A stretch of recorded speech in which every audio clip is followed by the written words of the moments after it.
Today I want to talk about this, and this, and this, because you should care about it. Physical media is something that we've started to see as rather useless over the last decade. Streaming or digital downloads have instead become the main way in which we consume media, whether it's movies, music, or video games.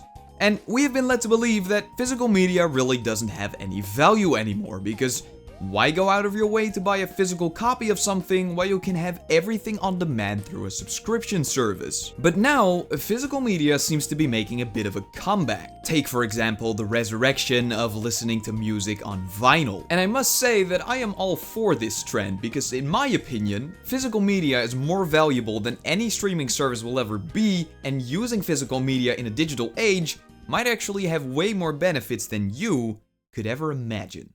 You've probably been there. You're browsing Netflix and run into a movie you still want to watch, but you don't have the time or energy to sit through an entire movie right now, so you decide to watch it at a later time. When you do finally have the time to watch it, however, you search it up and it's gone. What the f***?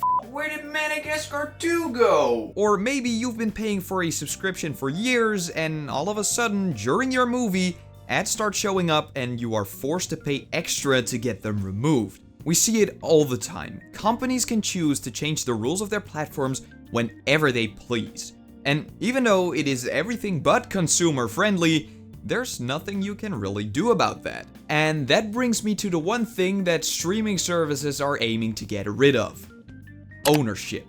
Because when you don't own a product anymore but instead pay for a service, you have way fewer consumer rights and you basically allow yourself to get fucked. However, when you own a physical copy of a movie, that product is actually yours, which means you have rights and you can point at the disc and say, "This is mine," and nobody can revoke a license or suddenly start running ads on it. Which means you can watch Madagascar 2 whenever you want. But you might be thinking, do I really need physical media for that though? When I pay for a digital game, for example, that file is still mine, right? Well, not quite. Take this example of buying a game on the PlayStation Store. When you make a purchase there, you don't actually pay for the file itself, but rather for the possibility to play the game. As Article 10 of Sony's Terms of Service states, all content provided through PlayStation is licensed on a non-exclusive and revocable basis. The content is licensed to you, meaning that you are allowed to play the game, but the property rights still lie with Sony. So while it seems you pay for a product, you actually pay for a service. This obviously comes with a variety of problems. One of which being that the licenses you pay for are connected to your PlayStation Network account. Meaning that if, for whatever reason, Sony decides to ban your account, you'll lose access to all of your digital games. And because you don't own anything, obviously you're also not able to sell the games once you're done with them. These are some of the many reasons that I would always buy a physical version of a game, because again, you can hold something, say, "This is mine," and then proceed to do whatever the f*** you want with that game. It will always be available to you, you can lend it out to people, and you actually have something of value that you can sell. And I would love to see a digital game try to be used as a coaster. There is, however, one form of physical media that I find absolutely disgusting. Because on the Switch 2, we now have physical game key cards. What the f***? On these physical cartridges is not the full game, but instead a license to download the game from Nintendo servers.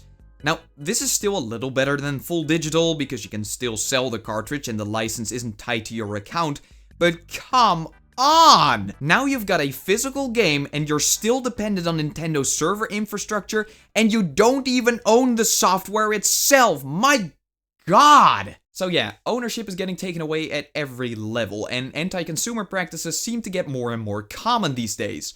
But then, why do we all still use streaming platforms and digital downloads so much? Well, there is one word that sums it up perfectly: convenience. And yes, of course, it is way easier to just boot up Netflix, browse some movies, and pick whichever one you want to watch, than it is to accumulate a physical media library and watch movies from there. And I can also see why you would rather have a digital collection of games as opposed to a physical one, especially when you play games on a handheld and don't want to take a bunch of cartridges with you when you leave the house. But what if that form of convenience is actually doing you more harm than good? Because let's be real, how often has it happened to you that you just binge watched a show on Netflix without that being your plan for the day?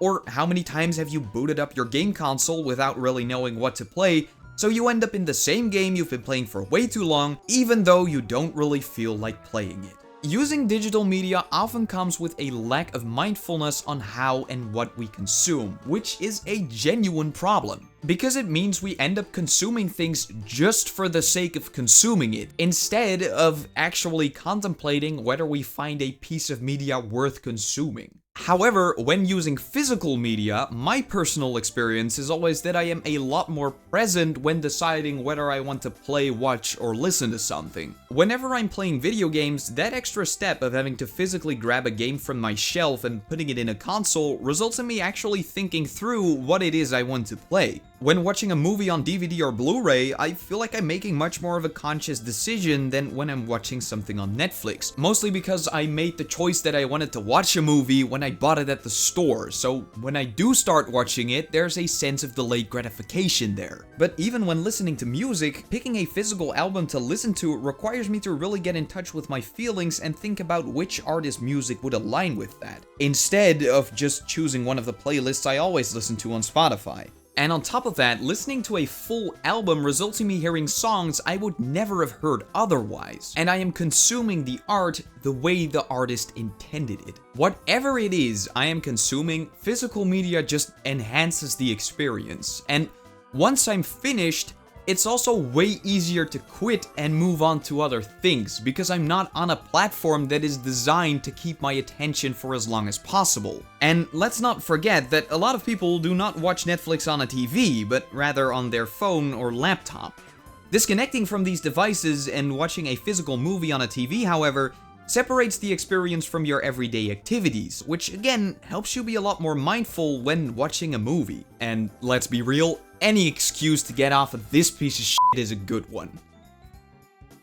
Okay, maybe not murder. But apart from that, I actually feel like I have a genuine connection to the games, movies, and albums I own physically, as opposed to the media I consume digitally or through streaming services. Whether it's the art that comes with it, being able to flip through a manual, seeing different types of cartridges and discs, the physicality of the media, especially when it comes to video games, to me is part of the experience. I love collecting physical games simply because of the fact that you can actually feel the history behind it all. And I can look at my collection and say, wow, I love virtually all of these games.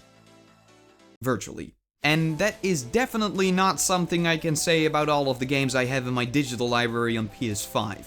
But by far the coolest thing about collecting my games physically is just how awesome it looks to have all of them displayed on a shelf. It's like my own little video game museum, and it makes me appreciate all of those games even more. Collecting and playing games to me is just way more fun this way. But even after going over all of these benefits like ownership and mindfulness, you might still be thinking, game visual goober, that's all well and good, but subscription services are significantly cheaper than buying physical media, and the stuff you just listed simply does not justify the extra costs. And yes, I totally understand, especially when it comes to movies, buying a new 4K or Blu-ray disc can cost just as much or even more than a monthly Netflix fee. But then again, I would have to ask, have you ever walked into the DVD section of a thrift store? You can buy great movies for 50 cents, sometimes even less than that. I bought these 4 movies for €1 at a thrift store, and there's a lot of good music you can get there too for next to nothing. And yes, you won't be getting the newest movies or albums, but there is still so much good stuff that can easily give you a month worth of entertainment for the fraction of the price of a Netflix subscription. To conclude though, I am not telling you to cancel all of your subscription services, never use digital downloads again, and suddenly only start using physical media. If I were to say that, that would make me a giant hypocrite because I still use Spotify every day and occasionally watch something on Netflix. But what I do want to address with this video is that I think physical media is way more intrinsically valuable and that it can serve as a great and more mindful alternative.